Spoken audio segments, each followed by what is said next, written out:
নতুন করে শ্রম আইন হবে।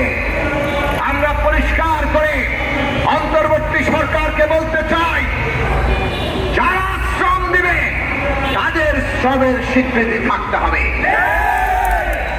আপনারা কেবলমাত্র শিল্প প্রতিষ্ঠানে একটা সংজ্ঞা তৈরি করে তারপর আপনারা ইউনিয়ন করার অধিকার দেবেন।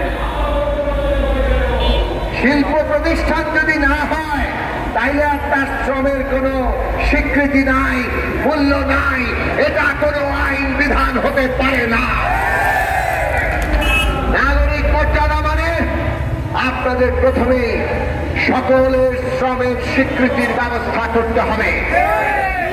আজকে প্রাইভেট কার চালকরা, তাদের জন্য কোন নীতিমালা আছে, কোন বিধান আছে? তারা যে শ্রম দেয় তাদের কোনো কর্মঘণ্টা নাই, তাদের কোনো নিয়োগপত্র নাই, তাদের কোনো সুনির্দিষ্ট বেতন নাই, তাদের বোনাসের সুনির্দিষ্ট বিধান নাই, তাদের কোনো সাপ্তাহিক ছুটি নাই। তারা রাস্তায় যদি দুর্ঘটনার শিকার হন অথবা রাস্তাঘাট ব্যবস্থাপনা এই কাঠামোগত আয়োজনের কারণে তারা দুর্ঘটনার নামে একটা ভয়ানক বিপজ্জনক ফাঁদে পড়েন, তখন তাদের মৃত্যু হয় অথবা আহত হয়ে তারা পঙ্গু হয়ে যান। তাদের পরিবারকে দেখার কেউ থাকে না।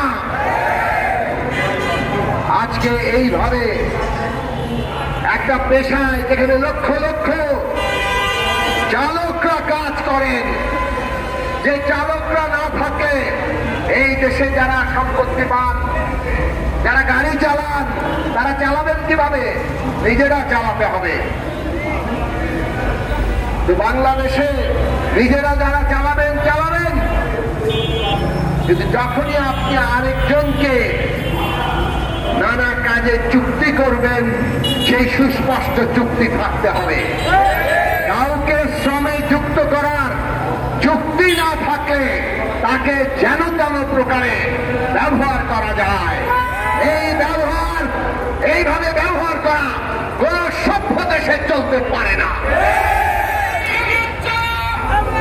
সেই কারণে আমরা পরিষ্কার করে বলি, যারা প্রাইভেট কার চালক তাদের জন্য সুস্পষ্ট নীতিমালা থাকতে হবে। তাদের সংগঠন ইউনিয়ন করার অধিকার দিতে হবে। বাংলাদেশে কোন শ্রমিক, কোন ক্ষেত্রে, কোন পেশার মানুষ যাতে সংগঠন করার অধিকার থেকে, ইউনিয়ন করার অধিকার থেকে বঞ্চিত না হয়, সেইভাবে সংস্কার, আইন, বিধান, নীতিমালা আপনাদেরকে তৈরি করতে হবে। বন্ধুরা আমার, কোনো কিছুই বিনা আন্দোলনে অর্জিত হয় না।